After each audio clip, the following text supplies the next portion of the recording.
Hello learners, आज हम शुरू करने जा रहे हैं क्लास 9th का चैप्टर नंबर 3 जिसका नाम है atoms and molecule.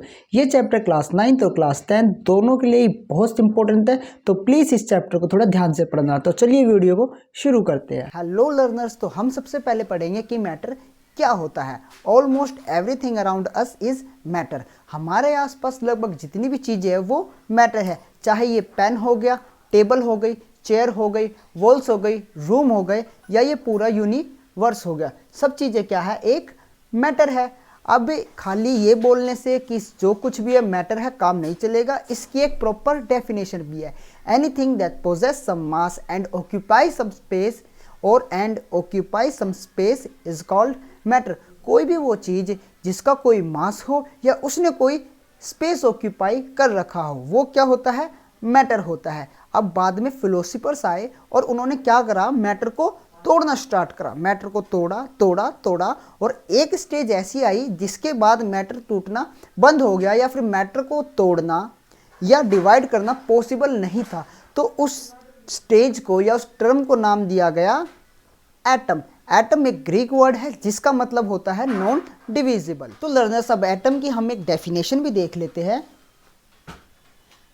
The smallest tiny particle of matter which can't be divided further is called atom। इसका मतलब कि मैटर का वो भाग जो बाद में टूट ना सके वो क्या होता है, एटम होता है। ठीक है। अब एटम जो है वो किसी भी मैटर का बिल्डिंग ब्लॉक होता है। इसका मतलब क्या है, मैं एग्जांपल देके समझाता हूँ। एक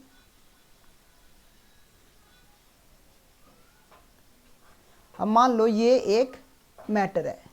ये मैटर बना कैसे होगा, जब इसको हमने तोड़ा तो ऐसे टूट गया होगा।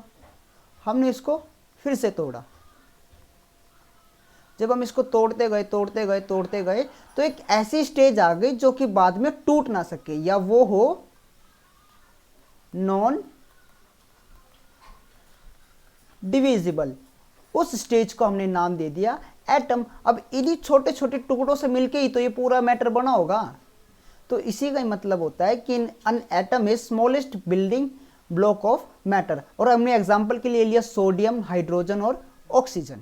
तो लर्नर्स, आगे चलने से पहले हम एक बार एटम की हिस्ट्री देख लेते हैं। हमने आज से पहले बहुत सारे ग्रीक या अदर कंट्रीज के साइंटिस्ट या फिलोसफर्स के बारे में पढ़ा होगा, लेकिन इस चैप्टर में हम एक इंडियन फिलोसफर के बारे में बात करेंगे जिनका नाम था महाश्री कन्नड़। तो आज से लगभग 500 बीसी के अराउंड एक इंडियन फिलोसफर आए थे जिनका नाम था महाश्री कन्नड़। उन्होंने मैटर का एक हिंदी टर्म दिया था पदार्थ, और उन्होंने ये बताया था कि ये जो पदार्थ है बहुत ही छोटे छोटे कणों या पार्टिकल से मिलकर बना होता है जिसका नाम है परमाणु। उन्होंने अपनी इस बात को प्रूव करने के लिए एक देसी सा एक्सपेरिमेंट भी किया था। उन्होंने क्या किया था, एक चावल का दाना लिया और उसे मुंह में चबाना शुरू कर दिया। वो उसको मुंह दाने को चबाते गए चबाते गए चबाते गए, और एक स्टेज ऐसी आई जिसके बाद वो दाना चबा पाना या तोड़ना पॉसिबल नहीं था। तो उन्होंने क्या, तो उन्होंने बताया कि ये जो स्टेज है ये है परमाणु। ये जो पूरा चावल का दाना है ये इन्हीं छोटे छोटे परमाणुओं से मिलके बना होगा। तो उसके बाद दो और साइंटिस्ट आए, उनका नाम था ल्यूसिपस और डेमोक्रिटस। उन्होंने भी सेम बात कही, बस उन्होंने परमाणु की जगह नाम दे दिया एटम। और एटम एक ग्रीक वर्ड है जो मैं आपको पहले बता चुका हूं, जिसका मतलब होता है कि नॉन डिविजिबल। मतलब एटम का मतलब होता है नॉन डिविजिबल। तो लर्नर्स, उसके बाद एक और फिलोसफर आए जिनका नाम था पकोड़ा कत्यामना। उनका ये कहना था कि हो सकता है ये जो एटम है ये फ्री स्टेज में एग्जिस्ट ना करता हो। मतलब कि वो किसी और, मान लो ये एक एटम है, ये फ्री स्टेज में, मान लो ये एक एटम है और ये फ्री स्टेज में एग्जिस्ट ना करता हो। तो उन्होंने कहा कि हो सकता है ये किसी और एटम के साथ कंबाइन स्टेज में मिलता हो और उसी से ही मॉलिक्यूल बनते हो।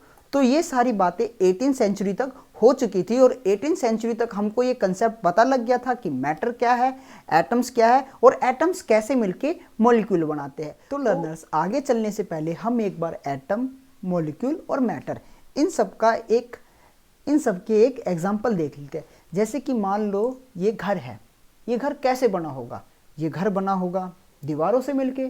और ये जो दीवारें हैं, दीवारें बनी होंगी ईंटों से मिलके। अब फाइनली हम ये तो कह नहीं सकते कि इस घर के जो बिल्डिंग ब्लॉक है वो एटम है, इन घर के बिल्डिंग ब्लॉक तो ईंट है ना। तो लर्नर्स, आगे चलने से पहले हम एक एग्जांपल ले लेते हैं मैटर, एटम और मॉलिक्यूल का। अब मान लो ये एक घर है, ये घर कैसे बना होगा? ये घर बना होगा दीवारों से बन के, और ये जो दीवार है ये बनी होगी ईंटों से मिलके। अब हम ये तो कहेंगे नहीं कि ये जो घर है इसके बिल्डिंग ब्लॉक एटम है तो फाइनली एटम ही, लेकिन हम क्या बोलेंगे, इस घर का जो बिल्डिंग ब्लॉक है वो ईंटें है। उसी तरह से जो एटम है वो भी कई बार फ्री स्टेज में एग्जिस्ट नहीं करता और आपस में कंबाइन करके मॉलिक्यूल बना लेता है, और वो मॉलिक्यूल ही किसी भी मैटर की बिल्डिंग ब्लॉक के वे में एग्जिस्ट करता है। ठीक है लर्नर्स, इतना आपको समझ आया? तो चलिए अब आगे चलते हैं। तो लर्नर्स, अब हम एटम और मॉलिक्यूल दोनों को ही एक बार दोबारा देख लेते हैं, जिससे आपका कंसेप्ट एकदम क्लियर हो जाएगा। अब एटम क्या होता है? The smallest particle of element which can not be divided further. मतलब एलिमेंट का वो सबसे छोटा पार्ट जो बाद में डिवाइड ना कर सके। अब आपको पता होगा कि एलिमेंट क्या होता है। एलिमेंट वो होता है जिसमें सारे के सारे एटम हो वो एक जैसे हो। जैसे कि अब मान लो ये एक लोहा है, और लोहे की ये जितने भी एटम है ना इसके अंदर, ये जितने भी इसके अंदर एटम हैं वो सारे के सारे Fe के होंगे, आयरन के होंगे। अब इसका जो हमने एक एटम इसका बाहर निकाला और उसको देखा, तो वो जो एक एटम भी होगा ना उसकी भी जो प्रॉपर्टी होगी वो किससे मैच करती होगी?